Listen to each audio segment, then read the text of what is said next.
दोस्तों नमस्कार। Study portal में आप सबका स्वागत है। मैं आपका साथी और गाइड डॉक्टर विजय। दोस्तों, अगर आप लोगों को लगता है कि आपकी जीके या जीएस का पोर्शन सबसे मजबूत है, तो आइए आज आपका और हम अपने सारे साथियों का, स्टूडेंट का एक छोटा सा टेस्ट करने की कोशिश करते हैं। आइए देखते हैं कि आप लोगों की जीके कितनी मजबूत है। 20 क्वेश्चन आप लोगों के लिए रखे गए हैं। आप लोगों को हर क्वेश्चन के बाद ऑप्शन दिए जाएंगे। ऑप्शन के साथ साथ आपको 4 से 5 सेकंड का टाइम दिया जाएगा और देखते हैं कितने क्वेश्चनों के आंसर आप लोग दे सकते हैं। हर क्वेश्चन को मैं एक्सप्लेन भी करूंगा, उससे रिलेटेड हर पहलू को भी जांचेंगे और उसी के साथ-साथ आप लोगों की जो तैयारी है, वो ज़बरदस्त तरीके से हो सके। जहां आपको कमी लगती है, उसको आप लोग एनालिसिस करके दूर कर सको। इसी मुहिम में आज आप लोगों का ये एक सीरीज हम शुरू कर रही हैं। ये सीरीज डेली आएंगी, हर सब्जेक्ट की आएंगी, हर एग्जाम से रिलेटेड आएंगी और आगे हम कोशिश करेंगे तो दोनों लैंग्वेजेस के अंदर भी इनको लाया जाए। इससे पहले बता दूं कि हिस्ट्री, ज्योग्राफी, पॉलिटी, इकोनॉमी और दूसरे सभी सब्जेक्ट्सों की लगभग 500 से ज्यादा वीडियो चैनल पे हैं। पूरी मॉडर्न हिस्ट्री को 2 घंटे में मैंने कवर करवा रखा है। पॉलिटी के 22-23 टॉपिक जो आमतौर पर एग्जाम में पूछे जाते हैं, उनसे क्वेश्चन वो सारे डिस्कस हैं। ज्योग्राफी के सारे टॉपिक डिस्कस हैं। 20 से ज्यादा लेसन प्लान्स बाई क्वेश्चंस आपको दे रखे हैं। वही आपका इकोनॉमी में है, चाइल्ड डेवलपमेंट पेडागोजी हो या दूसरे एग्जाम से रिलेटेड हो, सारी चीजें आपको मिलेंगी। आइए एक बार शुरू करते हैं। सबसे पहला क्वेश्चन है, किस भारतीय ने अर्थशास्त्र में नोबल मेमोरियल पुरस्कार जीता है? भारत का कौन सा व्यक्ति है जिसने अर्थशास्त्र में नोबल पुरस्कार जीता है, यानी नोबल मेमोरियल पुरस्कार जीता है? इसमें आपके पास ऑप्शन है सीवी रमन, अमर्त्य सेन, कैलाश सत्यार्थी और हरगोविंद खुराना। और ये जो चार नाम है ना, ये चारों ही नाम जो हैं वो भारत के ऐसे हैं जो चारों के चारों लोग नोबेल प्राइज जीत चुके हैं। अब यहाँ बात आती है इकोनॉमी की, अर्थशास्त्र की। तो मुझे लगता है कि आप लोगों ने 3-4 सेकंड के अंदर अपना आंसर सोच लिया होगा। तो यहाँ दोस्तों आपका आंसर होगा अमर्त्य सेन। अमर्त्य सेन यहाँ पर आपका राइट आंसर है, क्योंकि अमर्त्य सेन को इकोनॉमी में मिला था। फर्स्ट इंडियन था जिसको इकोनॉमी के क्षेत्र में नोबेल प्राइज मिला था। हालांकि सीवी रमन को फिजिक्स में मिला। कैलाश सत्यार्थी को आप जानते हैं 2014 में पाकिस्तान की एक लड़की मलाला यूसुफजई के साथ साझा इनको मिला था शांति के लिए। उसी तरीके से हरिगोविंद खुराना जी को भी मिल चुका है। लेकिन यहाँ बात इकोनॉमी की थी, तो आपका आंसर अमर्त्य सेन होगा। ये था क्वेश्चन नंबर 1। आप अपनी कॉपी में अलग से पेज पर नोट करते चलिए या फिर आप ध्यान रखिए। देखते हैं कितने क्वेश्चन आप लोग सोल्व कर सकते हैं, कितने सही होंगे आपके। क्वेश्चन नंबर 2, भारतीय मुक्केबाज एमसी मैरीकॉम द्वारा लिखित आत्मकथा का शीर्षक क्या है? भारतीय जो बॉक्सर एमसी मैरीकॉम है, मैरीकॉम ने पूरी दुनिया के अंदर भारत का झंडा बुलंद किया। उनके द्वारा लिखित आत्मकथा का, ऑटोबायोग्राफी का शीर्षक बताना है। Option number 1 playing to win, option number 2 unbreakable, option number 3 no holding back, option number D जो है इम्परफेक्ट है। ये चारों ही ऑप्शन कहीं ना कहीं ऑटोबायोग्राफीज के ऊपर हैं, लेकिन आपने एमसी मैराकॉम की ऑटोबायोग्राफी का शीर्षक टाइटल बताना है। तो यहाँ आपका आंसर रहेगा बी, अनब्रेकेबल। क्वेश्चन नंबर तीसरा, थर्ड क्वेश्चन आपका रहेगा, अर्थशास्त्र विज्ञान के लिए वर्ष 2018 का नोबेल पुरस्कार विलियम डी नार्डहास और पॉल एम रोमर को दिया गया था। ये दोनों ही किस देश के निवासी हैं? आपके पास ऑप्शन है संयुक्त राज्य अमेरिका यानी यूएसए, ऑप्शन नंबर बी है यूनाइटेड किंगडम यानी इंग्लैंड, सी है आपका कनाडा, डी है आपका ऑस्ट्रेलिया। इन चारों में से कौन सा देश आपका ऑप्शन होगा? ये मुझे लगता है कि आपने सोच लिया होगा। 1-2 सेकंड और ले सकते हैं, थोड़ा-सा ध्यान दे सकते हैं। 2018 का नोबेल पुरस्कार विलियम डी नार्डहास और पॉल एम रोमर को दिया गया था अर्थशास्त्र के अंदर, इकोनॉमी के अंदर। दोनों ही कहाँ के निवासी थे? यहाँ आपका आंसर मैं बता देता हूँ, अमेरिका आंसर रहेगा, USA A is right answer. आप देखते हैं आपने क्या किया। आइए अगले क्वेश्चन की तरफ बढ़ते हैं। क्वेश्चन नंबर 4, निजी और संवेदनशील जानकारी, निजी और प्राइवेट और कॉन्फिडेंशियल जो जानकारी होती है आमतौर पर, जो काफी महत्वपूर्ण होती है लोगों के लिए, जैसे कि क्रेडिट कार्ड नंबर, पहचान पत्र आपका होता है, खाता, अकाउंट से रिलेटेड उपयोगिता के नाम होते हैं और पासवर्ड आदि प्राप्त करने का धोखाधड़ी वाला कार्य किस क्षेत्र में गिना जाता है, उससे रिलेटेड आपको एक ऑप्शन ढूँढना है। मैलवेयर, ट्रोजन, हैकिंग या फिशिंग क्या कहलाया जाएगा? इन चारों में से आपको देखना है, मैलवेयर कहेंगे, ट्रोजन कहेंगे, हैकिंग कहेंगे या फिर आप लोग फिशिंग कहेंगे। आपने अपना आंसर सोच लिया होगा, 3 से 4 सेकंड आप लोगों को इसमें हमने दे दिए हैं। आइए इसका आंसर देखते हैं। इसका आंसर होगा आपका फिशिंग। इस एक्टिविटी को आप लोग फिशिंग के नाम से भी जानते हैं। हैकिंग तो आपकी चीज़ों को एक प्रकार से हाइजैक कर लेना कहलाएगा। ज़्यादातर बच्चे इसमें आंसर ये देते हैं, बट यहाँ आपका आंसर इस कैटेगरी में आएगा। क्वेश्चन नंबर 5वां एक बार आप देखिए, चित्रकोट जलप्रपात यानी चित्रकोट के नाम से जो वाटरफॉल है, वो भारत के किस राज्य में स्थित है? यहाँ आपको वाटरफॉल की बात कर रहे हैं हम लोग। भारत के अंदर कई सारे फेमस वाटरफॉल हैं, चाहे धुआंधार है, चाहे इसी के साथ चित्रकूट है या फिर हम लोग अगर सही तरीके से देखते हैं तो आपकी नर्मदा से लेकर कई सारी नदियों पर बड़े-बड़े वाटरफॉल इंडिया के अंदर मौजूद हैं। धुआंधार है, सहस्त्रधारा है, चित्रकूट है, तो इस तरीके के आप लोग देख सकते हैं। तो यहाँ आपका आंसर चित्रकूट जलप्रपात भारत के किस राज्य में है? उम्मीद है आपने अपना आंसर चूज़ कर लिया होगा। ए झारखंड, बी उत्तराखंड, सी छत्तीसगढ़ और डी मेघालय। यहाँ आपका आंसर रहेगा सी, सी यानी कि छत्तीसगढ़।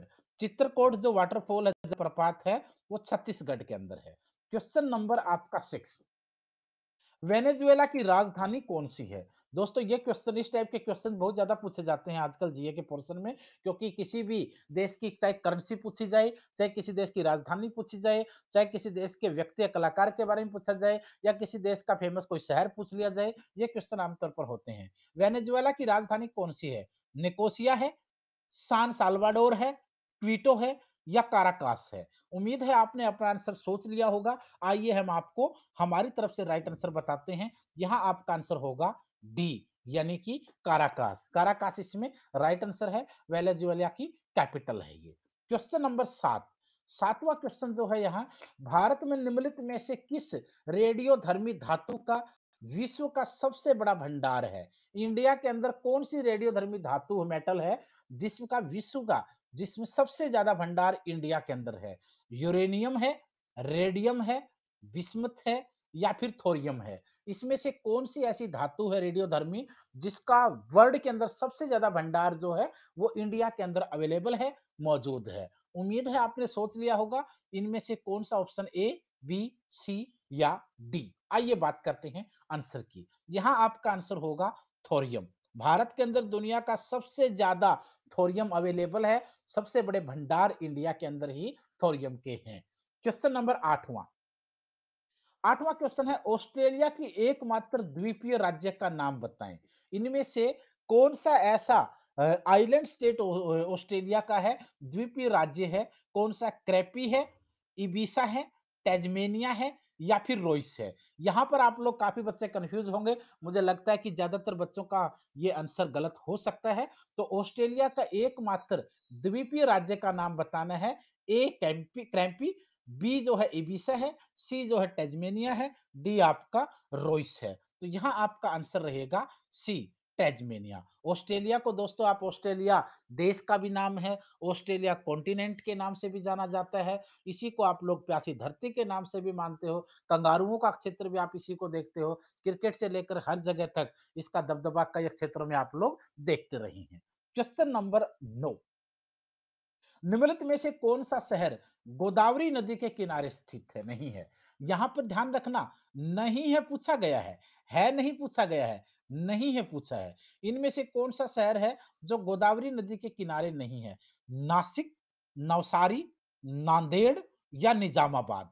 अब इसमें से आप लोगों को थोड़ा देखना, एक कॉन्फिडेंस और देखिए, कोइंसिडेंस और देखिए, सारे के सारे जो शहर हैं वो एन से स्टार्ट होते हैं, न से स्टार्ट होते हैं। नासिक, नवसारी, नांदेड़ या फिर निजामाबाद। तो यहाँ कौन सा शहर नहीं है? तो यहाँ आपका आंसर होगा नांदेड़ नहीं है, नासिक भी है, नवसारी भी है, निजामाबाद भी गोदावरी के किनारे है, बट नांदेड़ नहीं है।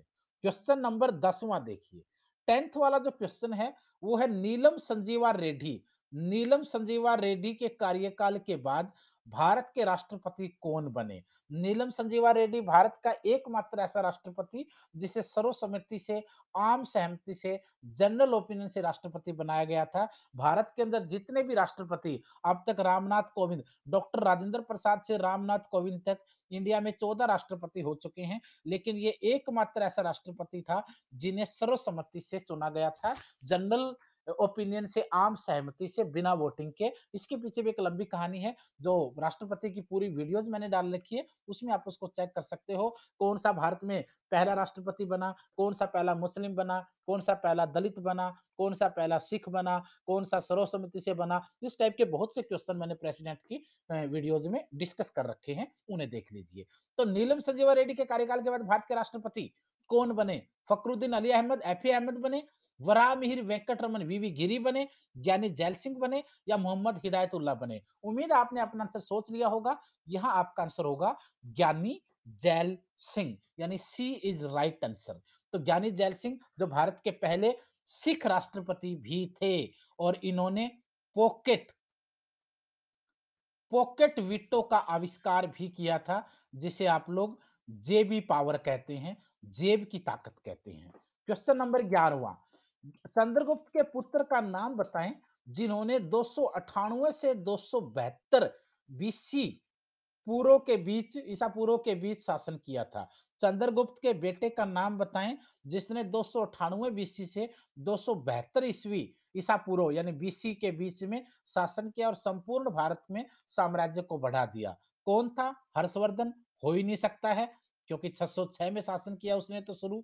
अनिरुद्ध ये भी नहीं हो सकता है। वासुदेव ये भी नहीं हो सकता है। तो इसका मतलब आपका आंसर क्या आ जाएगा? आप, उम्मीद है आपने भी अपना आंसर सोचा होगा, तो यहाँ आपका जो आंसर है वो सी रहेगा। क्वेश्चन नंबर 12वां देखिए, मेखेला चादर। मेखेला चादर यह राज्य की महिलाओं द्वारा पहने जाने वाला पारंपरिक वस्त्र है।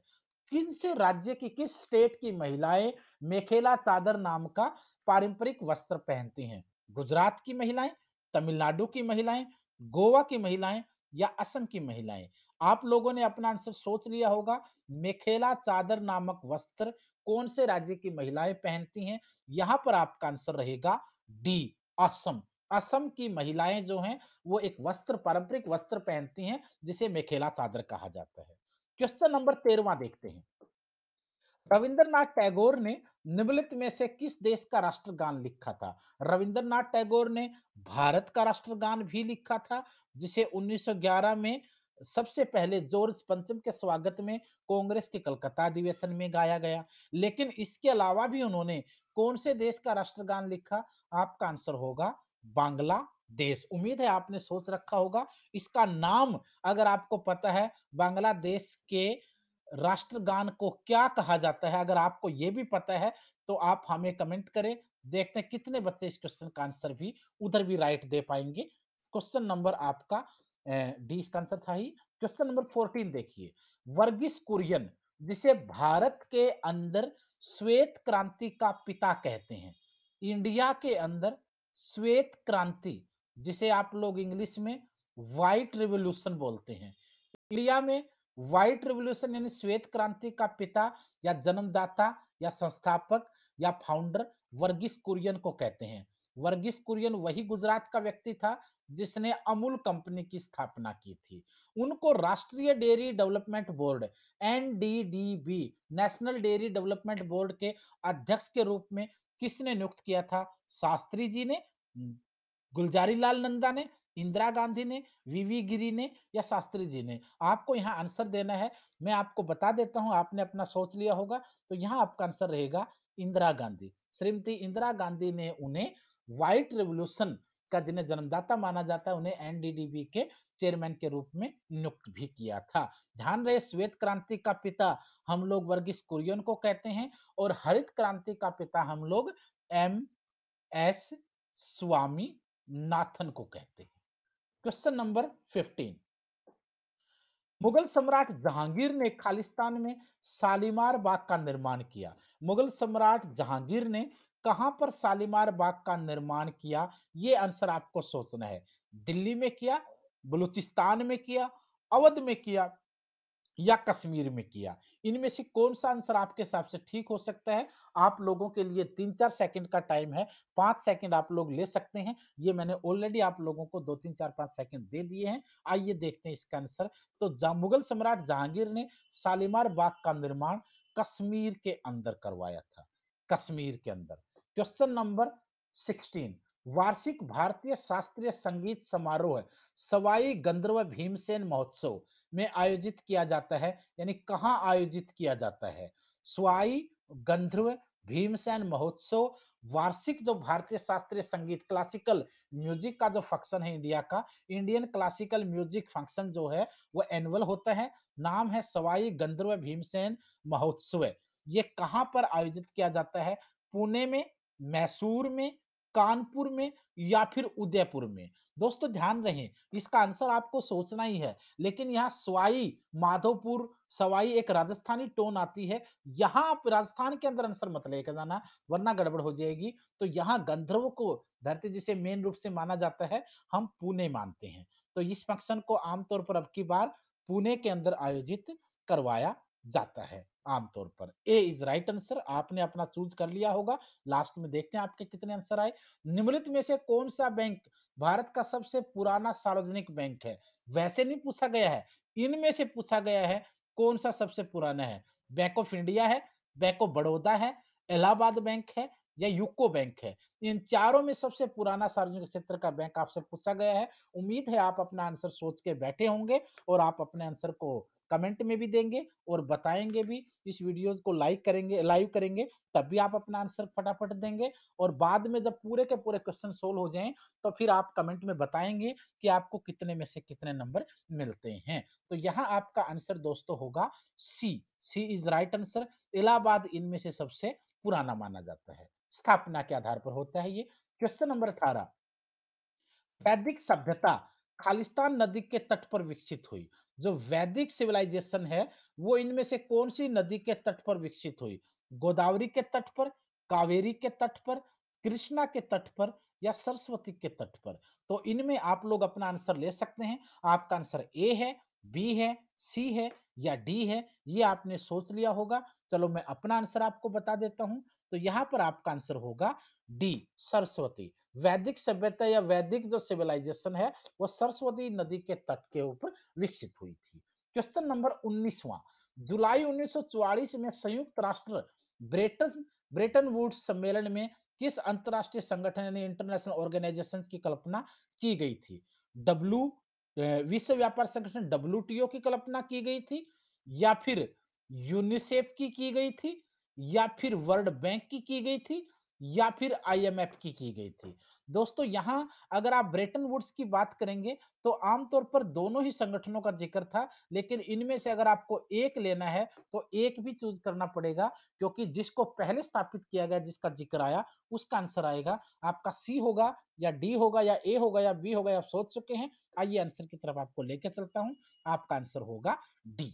क्वेश्चन नंबर 20वां, भारत की पहली इंजन विरहित speed train train 18 integral coach factory द्वारा विकसित की गई थी। चितरंजन, पटियाला, चेन्नई या कपूरथला?